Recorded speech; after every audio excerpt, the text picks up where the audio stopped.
Jewish day begins at sundown, a custom the Church follows to some extent.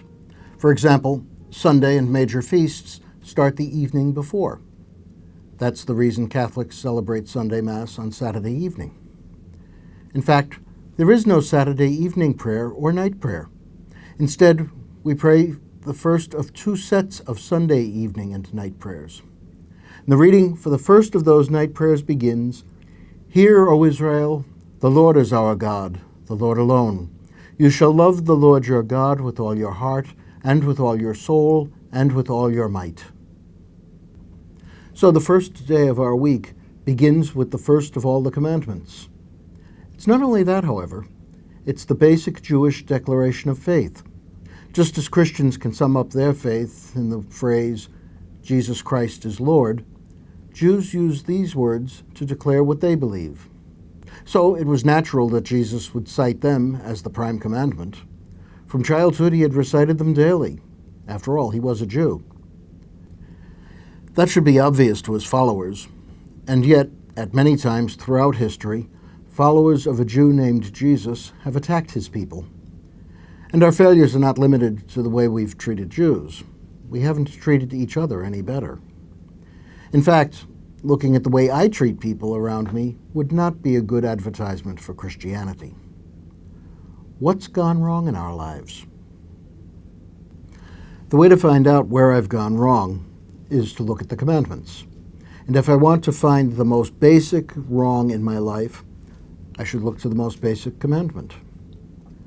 The problem with the first commandment is that little word, all. I'm willing to love God in a half-hearted way. Church on Sunday and occasional prayers are fine. But loving God with all my heart, all my soul, all my mind, and all my strength, that doesn't leave much for me. When I carry a grudge, it's with me all the time. Someone in love carries thoughts of the beloved around all the time. What about my thoughts of God? The commandment says, "Keep these words that I am commanding you today in your heart." The fact is, I can go for days without giving God a single thought. Oh, I might think from time to time about religious duties and such, but of God? Even when I'm in church, I seldom think of God. Since I seldom think of God, I don't keep the first commandment. Because I don't keep the first commandment, I fall short of keeping the second. Being a Christian is not about behaving toward others in a certain way. It's about having a special kind of relationship with God. All else follows from that. How can I grow in that relationship? One way is to do what I do to build any relationship. Talk. Carry on a conversation with God. I shouldn't bother calling it prayer. That makes it seem too like a task or too exalted. Just talk. I should do it all day long, or at least when I remember to.